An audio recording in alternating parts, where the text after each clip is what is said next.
नमस्कार दोस्तों, आपका स्वागत है एग्ज़ाम फीवर यूट्यूब चैनल में। दोस्तों, उत्तर प्रदेश में पुलिस भर्ती जिसके बारे में मैं इस वीडियो में आपको बताऊंगा सब बातें।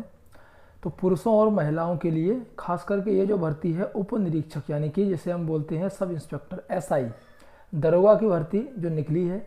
उसके अलावा पुरुषों के लिए प्लाटून कमांडर, पीएसी और अग्निशमन द्वितीय अधिकारी के पदों पर भी सीधी भर्ती है। इन सभी चीज़ों को हम आगे देखेंगे इस वीडियो में। मैं आपको ये ऑफिशियल नोटिफिकेशन है उससे आपको पूरी बातें बताऊंगा। तो यूपीएसआई के बारे में जो भी आपको जानकारी चाहिए होगी वो सब आपको इस वीडियो में मिल जाएगी। आपको करना क्या है, शुरू से लेकर के अंत तक वीडियो को देखना है। और इसके बाद एक वीडियो और मैं लेके आऊँगा जिसमें मैं आपको इसका यूपीएसआई का स्पेशली सिलेबस भी बताऊँगा जो कि ऑफिशियल सिलेबस होगा। तो सबसे पहले हम देखते हैं कि आखिर में भर्तियाँ कितनी हैं। तो यहाँ पर देखिए, आप सामने लिखा हुआ है उप निरीक्षक नागरिक पुलिस के पदों पर श्रेणीवार विवरण। टोटल भर्ती हैं एसआई की 9027, जिसमें से जनरल कैटेगरी की हैं 3613, ईडब्ल्यूएस यानी कि आर्थिक रूप से पिछड़े उनकी है 10% जो आरक्षण है 902, अन्य पिछड़ा वर्ग 2437 यानी कि ओबीसी, अनुसूचित जाति यानी कि एससी की हैं 1895 और एसटी अनुसूचित जनजाति की हैं 180। ये हैं टोटल आपकी वैकेंसी का विवरण। उसके अलावा इसमें आरक्षण के बारे में दिया गया है कि इन सभी भर्तियों पर क्षैतिज यानी कि हॉरिजेंटल आरक्षण का परसेंटेज क्या क्या रहेगा। तो अगर आप स्वतंत्रता संग्राम सेनानी के आश्रित हैं आपको 2% आरक्षण मिलेगा, पदों की संख्या है 180। अगर आप एक्स सर्विसमैन है यानी कि भूतपूर्व सैनिक हैं तो आपको 5% आरक्षण मिलेगा, 451 पदों की संख्या रहेगी। अगर आप महिला हैं तो 20% आरक्षण है यानी कि 1805 पद हैं आपके लिए। यह आपको मालूम चल गया। उसके बाद जो दूसरी भर्ती है वो है प्लाटून कमांडर पीएसी। तो प्लाटून कमांडर पीएसी में जनरल के हैं 194 पद, ईडब्ल्यूएस 10% जो आरक्षण वाले हैं 48 पद, ओबीसी के हैं 131 पद, एससी के 101 और एसटी के हैं 10, टोटल मिलाकर के हैं 484 पद। अगर हम बात करें प्लाटून कमांडर में आरक्षण की तो यहाँ पर जो स्वतंत्रता संग्राम सेनानी के आश्रित हैं उनको 2% यानी कि 10 पदों की संख्या है, और एक्स सर्विसमैन के लिए 24 है पदों की संख्या, 5% आरक्षण है। अभी जो अगली भर्ती है वो अग्निशमन द्वितीय अधिकारी। उसमें टोटल वैकेंसी है 23, जिसमें कि जनरल के लिए 10, ईडब्ल्यूएस 2, ओबीसी की 6, एससी की 5 और एसटी की कोई वैकेंसी नहीं है। अभी अगर अग्निशमन अधिकारी में बात करें कि आरक्षण का क्या है, तो ओनली इन्हीं दो के लिए आरक्षण है जो क्षैतिज आरक्षण की बात हो रही है। स्वतंत्रता संग्राम सेनानी के लिए 2% आरक्षण है यानी कोई भी पद नहीं है, और भूतपूर्व सैनिक जो हैं उनके लिए 1 पद है, 5% उन्हें आरक्षण मिलता है। ये क्षैतिज आरक्षण हो जाता है। जो लंबवत आरक्षण है वो यहाँ पे हो जाता है जो कि आपको पहले बताया हुआ है, ओबीसी एससी एसटी वाला। अभी यहाँ पर कुछ चीज़ें हैं जो कि क्लियर की हैं इन्होंने, जैसे कि लिखा है स्वतंत्रता संग्राम सेनानियों के आश्रितों के लिए 2% और भूतपूर्व सैनिकों के लिए 5% तथा महिला अभ्यर्थियों के लिए 20% का क्षैतिज आरक्षण यूपी शासन के कार्मिक विभाग द्वारा जो शासनादेश संख्या वगैरह बताई है उनके अनुसार इन्होंने दिया है। तो कहने का मतलब है अगर आप स्वतंत्रता संग्राम सेनानी के आश्रित हैं तो आपको 2% आरक्षण मिलेगा, एक्स सर्विसमैन को 5% का और लेडीज को 20% का क्षैतिज आरक्षण दिया गया है। ठीक है। अभी कुछ और नियम है उन्हें भी देख लेते हैं कि प्रथम परीक्षा के पूर्व किसी भी समय रिक्तियों की संख्या परिवर्तित हो सकती है। यानी कि आज अगर वैकेंसी आपको इतनी दी हैं जो सामने, इनमें कम या ज़्यादा भी हो सकता है जो फर्स्ट पेपर है उससे पहले। और यह भर्ती किसी भी समय या भर्ती के किसी भी स्तर पर बिना कोई कारण बताए निरस्त की जा सकती है। आपको मैं दिखाऊंगा आगे कि वहाँ लिखा हुआ है कि यह भर्ती अस्थायी है। ये सब बातें इसीलिए लिखी जाती हैं कि बाद में कोई कोर्ट केस या बच्चे कोई और ऐसा केस करेंगे तो गवर्नमेंट बच सकती है, और गवर्नमेंट भी पहले से क्लियर कर देती है अगर कोई ऐसी प्रॉब्लम आती है तो इसे निरस्त भी किया जा सकता है। और यहाँ पे है देखिए एसआई, प्लाटून कमांडर और अग्निशमन अधिकारी। अगर इन पदों पर चयन करना है तो अभ्यर्थी को जो लिखित परीक्षा है उसके बाद जो नॉर्मलाइजेशन करके जो नंबर आते हैं तो अंकों के श्रेष्ठता क्रम और उसके आवेदन पत्र में अंकित प्रथम, द्वितीय और तृतीय वरीयता क्रम के आधार पर किया जाएगा। ठीक है। ऑर्डर ऑफ प्रेफरेंस क्या है, जब आप फॉर्म भरेंगे तो आपने जो प्रेफरेंस दिया है कि पहला हमें ये करना है नंबर के हिसाब से, तो उसके अनुसार उनको दिया जाएगा। ऐसा नहीं है कि रैंडमली किसी को कोई भी पद दे दिया जाएगा। अगर आपके अच्छे नंबर हैं और आपने एसआई चूज किया है नंबर 1 पे, तो आपको एसआई जरूर मिलेगा, ठीक है। अभी ऑनलाइन आवेदन की बात करें तो ऑनलाइन आवेदन 1 अप्रैल से शुरू हो चुके हैं। 30 अप्रैल रात्रि 12 बजे तक ये ऑनलाइन आवेदन चलेगा। आवेदन शुल्क जो है वो है 400 रुपया, ठीक है। इस भर्ती प्रक्रिया के लिए आवेदन सभी अभ्यर्थियों के लिए, यहाँ पर एक चीज़ और याद रखिए कि SC ST OBC या जनरल किसके लिए है, तो ये सभी अभ्यर्थियों के लिए आवेदन शुल्क है वो है 400 रुपया। अभी आपको क्या क्या एलिजिबिलिटी होनी चाहिए ये इन भर्तियों के लिए, तो सबसे पहले राष्ट्रीयता, आप इंडियन होने चाहिए या फिर आप तिब्बत के भी हो सकते हैं, जो तिब्बत के रिफ्यूजी हैं जो भारत में जिनके पास स्थायी निवास यानी कि 1962 से पहले भारत आया हो, या फिर जो कुछ और बातें हैं जिन्हें आप पढ़ भी सकते हैं इस नोटिफिकेशन में। इसकी जो लिंक है वो मैं डिस्क्रिप्शन बॉक्स में नीचे दे दूंगा। अभी एजुकेशन क्वालिफिकेशन देख लीजिए कि आपको अलग अलग पदों के लिए क्या क्या एजुकेशन क्वालिफाइड होना चाहिए। अगर आप SI प्लाटून कमांडर के लिए ट्राई कर रहे हैं तो आपको भारत के किसी भी एक यूनिवर्सिटी से ग्रेजुएशन की डिग्री आपके पास होनी चाहिए, ठीक है। कोई परसेंटेज या कोई भी इसमें अलग से जो ब्रांच है उसके बारे में नहीं बोला गया है। अगर आप अग्निशमन द्वितीय अधिकारी हैं तो उसके लिए भारत के किसी भी यूनिवर्सिटी से विज्ञान में स्नातक उपाधि, जैसे कि BSc होता है ना, तो विज्ञान में स्नातक उपाधि आपके पास होनी चाहिए। और अधिमानी अर्हताएँ, अधिमानी अर्हता मीन्स होता है कुछ प्रायोरिटी वाली अर्हताएँ। अगर आपके पास ये सभी अगर सर्टिफिकेट हैं तो आपको पहले प्रायोरिटी दी जाएगी। अगर अधिमानी अर्हता के वैसे तो कोई अंक नहीं होंगे, इसमें लिखा है अगर 2 या 2 से अधिक अभ्यर्थियों के बराबर जब अंक आते हैं, मान लो मेरिट लास्ट बन रही है और 2 बच्चों के बराबर नंबर हैं, तो उस समय ये जो सर्टिफिकेट हैं वो काम आते हैं। उस समय जिनके पास ज़्यादा सर्टिफिकेट, मतलब वैसे तो एक ही उसमें मान लागू होता है, लेकिन जिसके पास होगा वही सिलेक्ट होगा।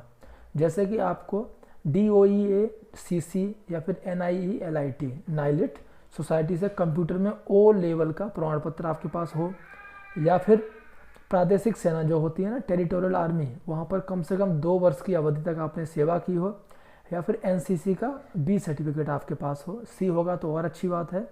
तो ये आपको जब आपके नंबर किसी के बराबर होंगे मेरिट में तो बहुत हेल्प करेगा, आपका सिलेक्शन पहले होगा।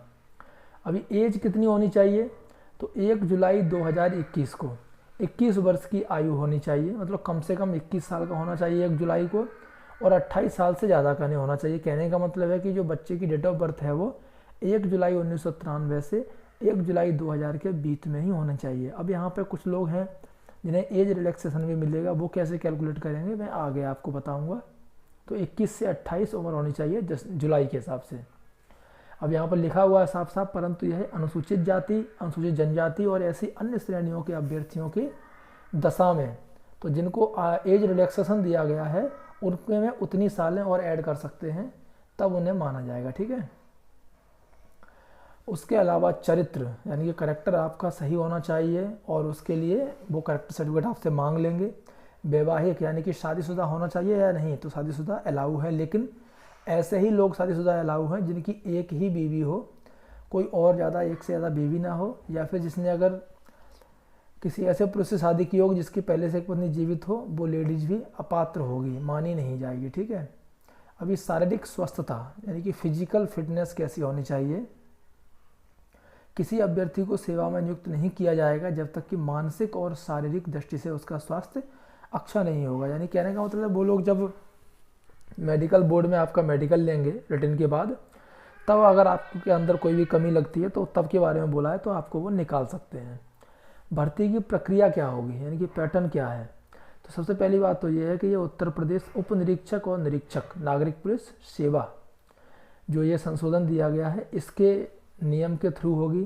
तो सबसे पहले तो इसमें होगा एक ऑनलाइन एग्ज़ाम, ऑनलाइन एग्ज़ाम जो कि टोटल होगा 400 अंकों का होगा, और इसमें आप देख सकते हैं यहाँ पर 4 सब्जेक्ट हैं, सामान्य हिंदी, मूल विधि, संविधान, सामान्य ज्ञान, संख्यात्मक एवं मानसिक योग्यता परीक्षा, मानसिक अभिरुचि परीक्षा, बुद्धिलब्धि परीक्षा और तार्किक परीक्षा।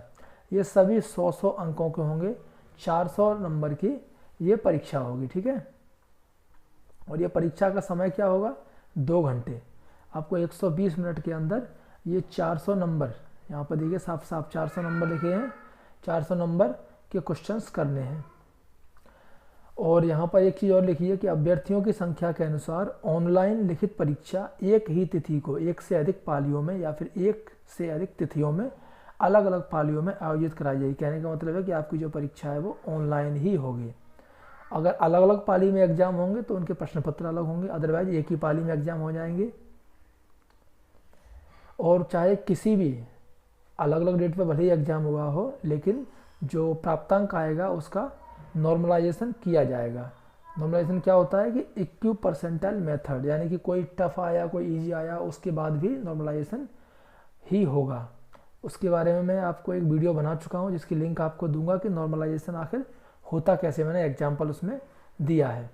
उसके अलावा इसमें बहुत सारे ऐसे क्लॉज हैं जैसे कि ऑनलाइन लिखित परीक्षा में प्रत्येक सब्जेक्ट में 35% अंक, जो 4 सब्जेक्ट है ना, तो 100 अंक में से 35 अंक कम से कम आने चाहिए।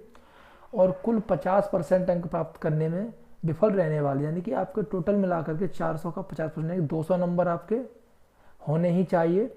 और उसके अलावा हर एक सब्जेक्ट में आपके 35 नंबर होने ही चाहिए कम से कम, ठीक है। तो वो पात्र नहीं होंगे अगर उनके कम आएंगे।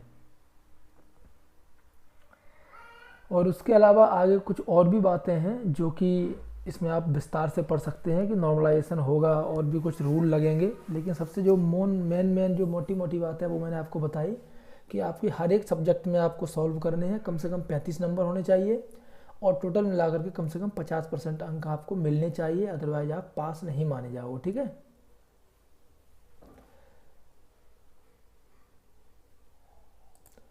अभी आते हैं फिजिकल पे कि आप अगर मान लीजिए रिटन एग्जाम पास हो जाएंगे तो फिजिकल के क्या मानक हैं, शारीरिक परीक्षा क्या रहेगी। सबसे पहले बात करेंगे पुरुषों के लिए। ऊंचाई पुरुषों को यानी कि सामान्य जनरल और ओबीसी वाले और एसटी वाले, इनके लिए कम से कम 168 सेंटीमीटर ऊंचाई होनी चाहिए। और जो एसटी है अनुसूचित जनजाति उनके लिए 160 सेंटीमीटर। अब सीने की बात करें तो जनरल, ओबीसी और एससी वाले उनका कम से कम सीना 79 सेंटीमीटर बिना फुलाए होना चाहिए और फुलाने के बाद 84 यानी कि 5 सेंटीमीटर सीना कम से कम फूलना चाहिए। एसटी वालों के लिए 77 और फुलाने के बाद 82, इनका भी 5 सेंटीमीटर सीने का फुलाव अनिवार्य है सभी के लिए। ये तो बात हो गई लेडीज जेंट्स के लिए। अभी लेडीज़ की अगर बात करें तो लेडीज़ की ऊंचाई जो है जनरल, ओबीसी और एससी वालों के लिए 152 सेंटीमीटर है और जो एसटी है उनके लिए 147 सेंटीमीटर है।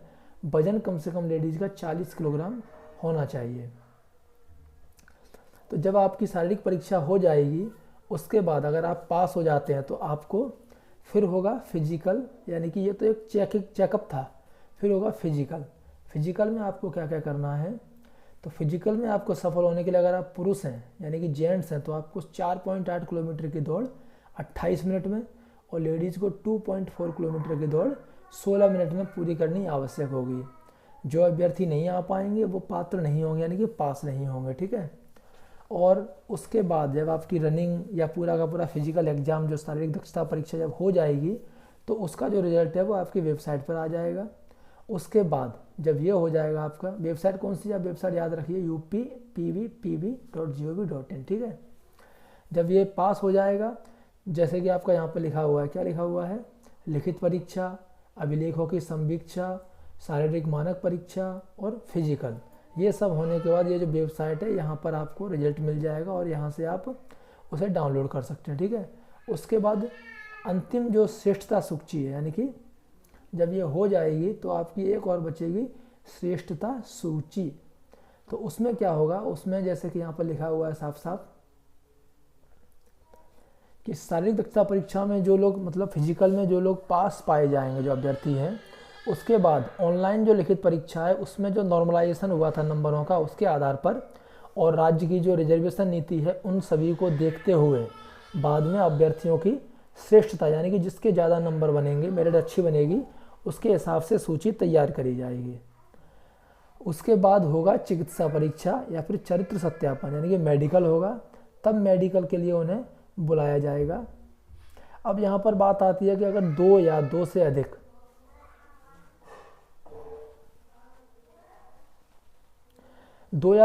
जो अभ्यर्थी हैं अगर उनके बराबर नंबर आते हैं, जैसा कि मैंने शुरुआत में बताया था, तो उनमें से किसको सिलेक्ट किया जाएगा। अगर मान लो एक ही वैकेंसी बचती है तो उसमें कुछ रूल्स हैं, जैसे कि पहला है अगर दो अभ्यर्थियों के नंबर समान हैं तो अगर जिसके पास कोई सर्टिफिकेट होगा जो ऊपर बताए गए थे एनसीसी वगैरह के, तो उसको लिया जाएगा जिसके पास सर्टिफिकेट। अगर मान लीजिए दोनों के पास किसी के पास सर्टिफिकेट नहीं है या दोनों के पास सेम सर्टिफिकेट है, तो ऑप्शन नंबर 2 में आएंगे कि अगर दोनों के अंक बराबर हैं तो उनकी एज देखी जाएगी और ज़्यादा उम्र जिसकी है उसे प्रायोरिटी दी जाएगी, सिलेक्शन दिया जाएगा।